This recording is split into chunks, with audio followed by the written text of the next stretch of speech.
নমস্কার বন্ধুরা, আমি শ্রীময়ী আবার চলে এসেছি আপনাদের সামনে। সঙ্গে রয়েছে দুটি ইন্টারেস্টিং টপিক।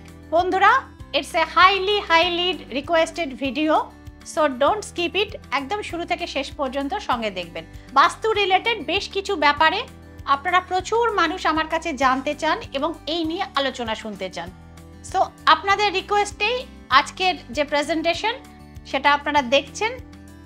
সঙ্গে রয়েছেন ট্যারট গাইডেন্স উইথ শ্রীময়ীতে।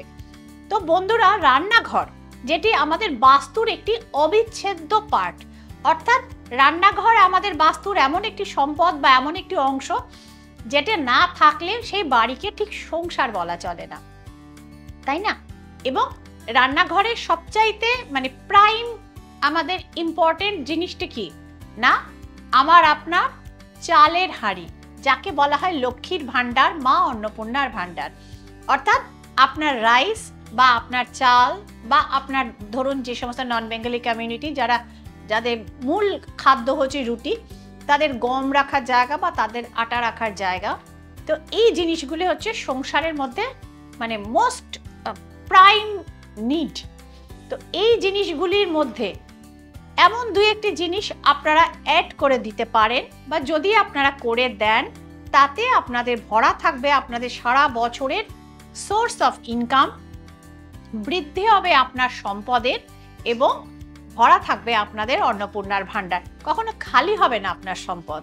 হ্যাঁ বন্ধুরা, আপনাদের চালের যে ড্রাম বা চালের হাঁড়ি, প্রথমেই বলবো সেটা কখনোই প্লাস্টিকের বা অন্য কোনো মেটালের কিন্তু আপনারা করবেন না।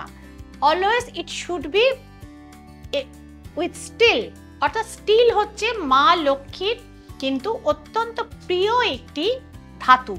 সুতরাং এই স্টিলের জায়গাতে আপনারা বা স্টিলের হাঁড়িতেও আপনারা রাখতে পারেন আপনাদের সারা বছরের বা সারা মাসের যে চাল, সেটি। রেস্ট অফ দ্য চাল আপনারা অন্য কিছুতে রাখতে পারেন, তবে মাথায় রাখবেন কখনো লোহার ড্রামে কিন্তু আপনারা বন্ধুরা চাল রাখবেন না, এতে কিন্তু পরিবারে অর্থনৈতিক সংকট দেখা যায়। তো স্টিলের হাঁড়ি বা স্টিলের বড় পাত্রে কিন্তু আপনারা চাল স্টোর করতে পারেন রান্নাঘরের সারা মাসের জন্য। এবং এটির মধ্যে আপনারা দুই একটি আইটেম, যদি আমি বলছি আইটেমগুলো কি কি সামগ্রী আপনারা রাখবেন, তাতে আপনাদের অর্থ ভান্ডার পূর্ণ হয়ে থাকবে এবং আপনার সংসারে কিন্তু মা লক্ষ্মীর আগমন কিন্তু ঘটবেই ঘটবে। 5টি লক্ষ্মী কড়ি, অল্প একটু কেশর এবং ছোট্ট এক গাঁট হলুদ, এই 3টি জিনিস আপনারা একটি লাল শালু কাপড়ে পুটলি বেঁধে চালের ড্রামের ভেতর, হ্যাঁ তার সাথে অবশ্যই একটি টাকা, রূপোর টাকা হলে ভালো, না হলে বাজার চলতি যে স্টিলের টাকা পাওয়া যায় 1 টাকার কয়েন কিন্তু বেঁধে চালের ভান্ডারের ভেতরে আপনারা দিয়ে দিন এবং তার উপর চাল ভর্তি করে আপনারা রাখুন। ওপর দিক থেকে ম্যাক্সিমাম চালটা আপনারা নেবেন সেক্ষেত্রে।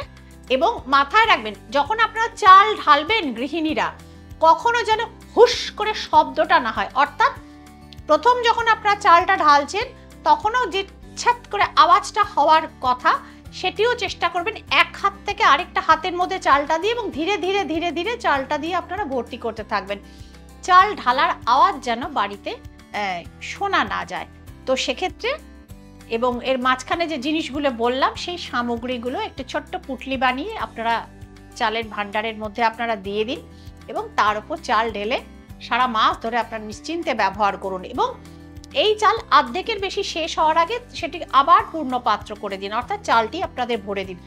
এই প্র্যাকটিস আপনারা করুন অন্তত 6 মাস ধরে। আপনারা এই অভ্যেসটি করে যান বন্ধুরা, দেখবেন বাড়ি থেকে যদি কারো টাকার সমস্যা বা চাকরি বাকরি ক্রাইসিস বা চাকরি টিকছে না বা ব্যবসায় টাকা তো আসছে কিন্তু টাকা থাকছে না, অর্থ সংকট দেখা দিচ্ছে, লোনে ডুবে যাচ্ছেন, লোন কিছুতেই রিকভারি হচ্ছে না, এইসব সমস্যা থেকে আপনারা আস্তে আস্তে আস্তে আস্তে কিন্তু আপনারা মা লক্ষ্মীর কৃপায় আপনারা বেরিয়ে যেতে পারেন। অর্থাৎ এইসব সংকট থেকে আপনারা মুক্ত হয়ে যেতে পারবেন এবং মা অন্নপূর্ণার কৃপায় আপনাদের সংসার সর্বদা ভরা সংসার থাকবে।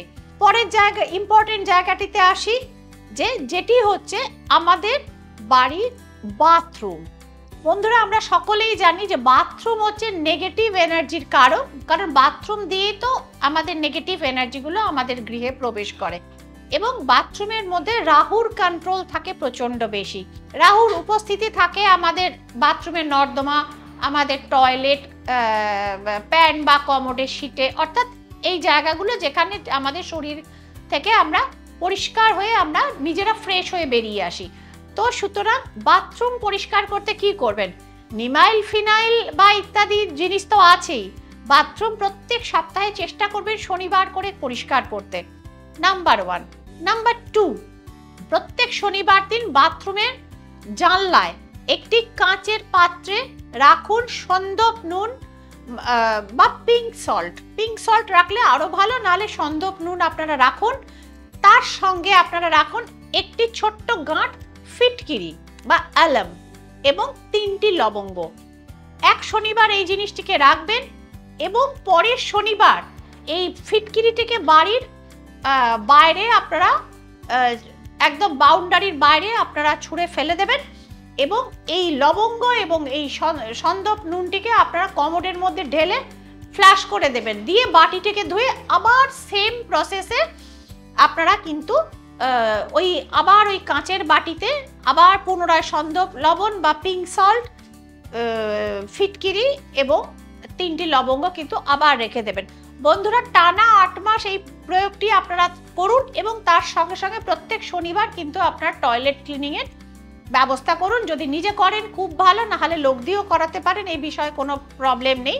এবং বন্ধুরা, একটা জিনিস দেখবেন যে আপনার বাড়িতে যেন রান্নাঘর, যারা নতুন বাড়ি কিনছেন বা নতুন ফ্ল্যাট নিচ্ছেন, রান্নাঘর এবং বাথরুম যেন কখনোই পাশাপাশি না থাকে। এটি একটি বাস্তুর মারাত্মক ত্রুটি। এই ত্রুটিটিকে সংশোধন করা সম্ভব হলে একদম শুরু থেকেই সংশোধন করে নিন। এবং যারা নিজেরা প্ল্যানিং করে বাড়ি করাচ্ছেন তাদেরকে বলবো রান্নাঘর এবং বাথরুমের পজিশন কিন্তু কখনো প্ল্যান করবার সময় আপনারা পাশাপাশি রাখবেন না, থাকলেও রেকটিফাই করে অন্য ঘরটিকে আপনারা বাথরুমে বা রান্নাঘরে পরিবর্তন করতে পারেন।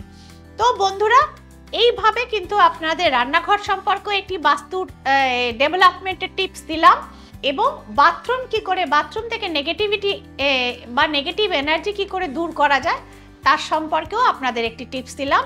আপনারা ব্যবহার করে দেখুন শ্রীময়ীর টিপসগুলো, অবশ্যই সেক্ষেত্রে উপকার পাবেন।